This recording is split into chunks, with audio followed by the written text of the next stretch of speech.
Hi mga ka-granny! Well, eto naman ang aking naharap ngayon.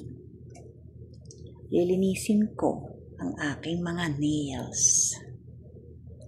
Alam nyo ba, ito yung bagay na hindi na mawawala sa aking life. Ang manicure at pedicure. Alam nyo, teenager pa lang ako. Marunong na akong maglinis ng aking mga kuko. Noon, ang gamit ko lang na pang-alis ng cuticle ay nail cutter na dugo na susugat.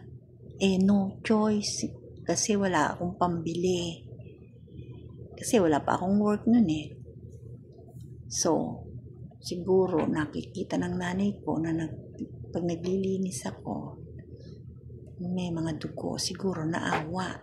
So, isang araw sabi, halika, ibinili kita ng nipper. Ay! Tuwan-tuwa ako. Hindi na ako mahihirapan mag-alis ng mga cuticle, mga dry skin. So,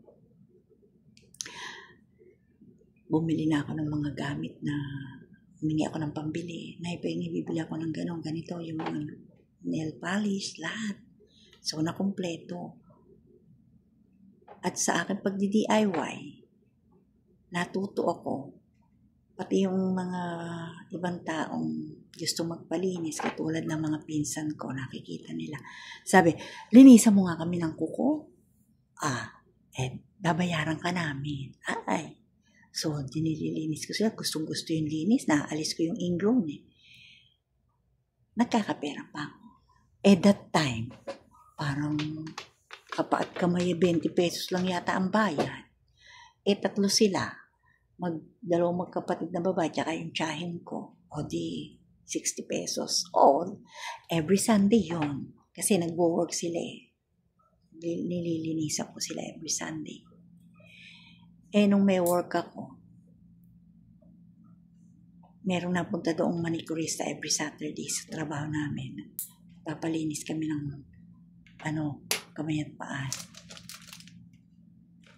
Kung ano-anong kulay. Noon merong yellow, may green, may blue, may black, may red. Pag uuwi ako, minsan red ang aking kamay, minsan blue, minsan green. Kontrabida ang tatay ko. Pag nakain kami, syempre makikita. Sabi, meron ba namang ganyang kulay ng kuko? So, nabulong lang ako. Sabi ko, bakit ba nakikialam eh? Kuko ko naman to, tsaka gusto ko to. Hindi ako nakinig. So, kalaunan, natanggap na rin siguro niya. At minsan sabihin, linisan mo nga ako ng kuko. Nagpapalinis na rin. At gustong-gusto ang linis ko dahil nasisimot daw yung mga cuticle, yung dry skin, at ang linis daw ng kuko. Ang linis daw ng kuko niya dahil sa paglilinis ko. Diba? Yung pinakita ko base coat. So, lahat yung kinontra nung pati mag-makeup. Hindi daw maganda yung may makeup dahil mas maganda daw ang simple. Naku, hindi naman makapalang makeup ko. So, sa tinagal-tagal, natanggap na rin niya.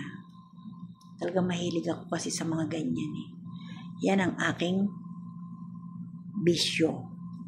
Tapos mahilig ako sa damit. Mahilig ako sa pabango. Mahilig ako sa sapatos, bag. Minsan match pa yung aking sapatos at bag. Pati ang pagkukulay ng buhok.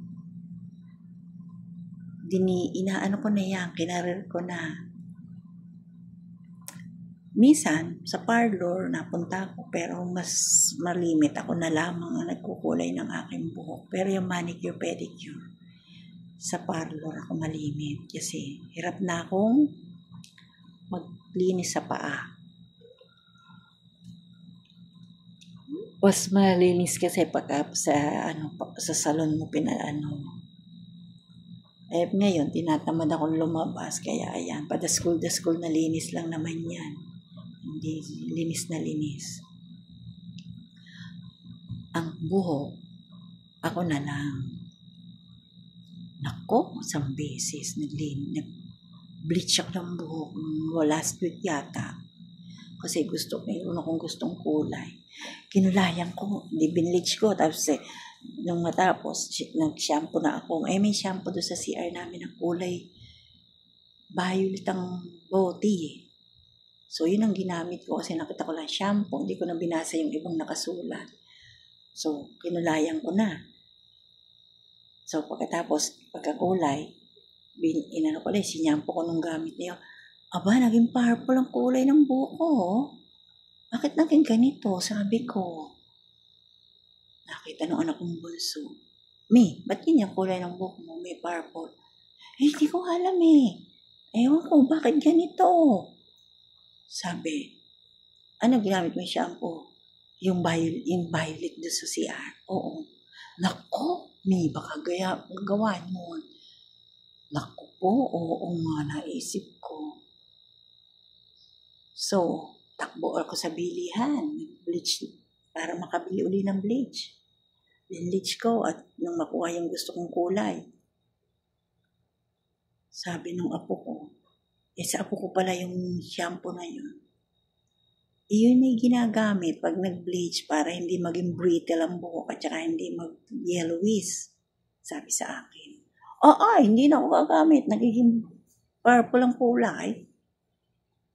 Nako, sabi nung anak kong babae, tsaka nung anak kong bunso, shampoo pa more. Kulay pa more. Talaga, magkukulay ako na magkukulay. Yan na lang ang aking bisyo at kaligayahan kaliligo ko lang, kaya hindi ko pa nalalagyan ng yung buko, ng serum. Siguro, dalawa kasing bleach, kaya buko. Hayaan mo nga siya. Pag-ugupit ko naman ulit na yan follow for more. Ganda ng kuko ko. Follow for more, mga kasinor. And see you again on my next vlog. Watch my video.